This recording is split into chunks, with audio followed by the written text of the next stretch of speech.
Hello, gimana sih nih? Ada orang kalau ngomong itu nggak pakai tanya dulu ke aku ya.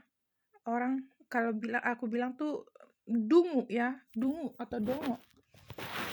Kan akunya di sini online, tinggal tanya gitu, ya, tinggal tanya. Ketimbang dia berpikir salah dulu atau prejudis ya, menghakimi gitu loh. Mendingan kan tinggal tanya, bener apa nggak sih Kak Rosa gitu loh. Aku bagi tahu kamu kenapa aku makin enggak kesel banget, karena akunya di separate gitu loh, di enggak di gimana sih, gini ya, kita kerja sama mereka, terus kitanya dibikin jahat supaya bos kita itu orang Prancis ini kagak bayar ke kita, ngerti nggak sih? Begitu sistemnya di Prancis. Contoh, aku kenal dia sudah lama, udah puluhan tahun, ya kan? Dia udah janji kita gimana sih karena kita saling kerja sama ya. Begitu sekarang tiba-tiba lain janjinya. Begitu. Lu gimana sih? Lu udah baik sama orang, ternyata janjinya tuh nggak ditepati gitu. Selama berpuluh-puluh tahun lu udah mengabdi, lu udah buat yang terbaik sama dia, tahu-tahu lunya dibohongin gitu. Ngerti nggak sih? Gaji lu nggak dibayar, ongkos lu bolak-balik nggak dibayar gitu. Makanya gue nggak demennya sama orang Prancis tuh begitu. Dan ini bukan sekali dua kali. Gue juga punya teman orang Brazil juga pernah punya bos orang Prancis ya. Dia kerja katanya di Paris katanya. Itu orang dari sehat sampai sakitnya terus bersama gitu. Tiba-tiba dicemburuin.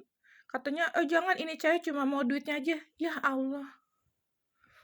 Mau gimana duitnya sih? Orang dianya harusnya kan ngebayar kan jasa dia juga bolak-balik itu bayar ya kan, ongkos itu kan nggak murah. Setidaknya kalau dia nggak mau bayar gajinya, nggak usah ingin mendapatkan sesuatu sampai ngibulin gitu. Ini kan udah prudom, kalau kita bilang tuh udah masalah berat ini. Kamu dijanjiin kerja begini-gini, dibayarnya katanya akhir bulan, ternyata nggak pernah dibayar sampai berpuluh-puluh tahun, ngerti nggak? Dan terus begitu. Makanya aku nggak demen orang Prancis. Jadi kalian kalau nggak tahu apa-apa, apalagi ya ilah nggak pengalaman yang nggak seberapa ya dengan orang Prancisnya langsung. Aku kan banyak banget, temanku kan cuma orang Prancis doang. Nggak ada lagi yang lain, nggak ada orang Indonesia, nggak ada. Jadi aku udah makan banyak pengalaman gitu, jadi tahu gitu. Ini orang Prancis harusnya nggak boleh begitu, kalau udah dijanji harus ditepati. Misalnya gini ya, kalau aku begini loh ya, misalnya dia janjinya mau bagi, contohlah, selama 10 tahun kita hitunglah berapa.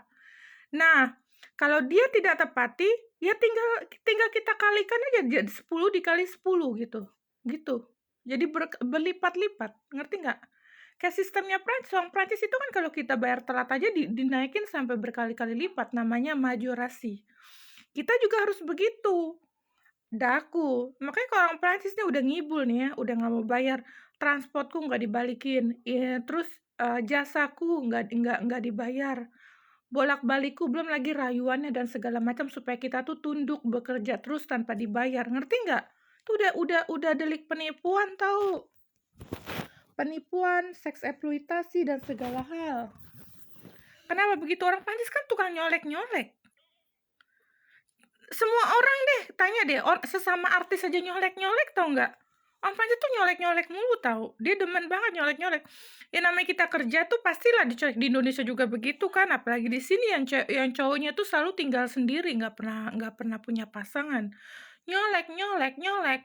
Kalau kita pukul, dianya akan nanti gua nggak bayar gitu ngancemnya. Tuh makanya di Prancis itu nggak baiknya begitu. Jadi kalian yang nggak tahu apa-apa, ya ampun.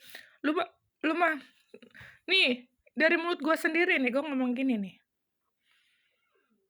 Ya kan? Begitu dia orangnya.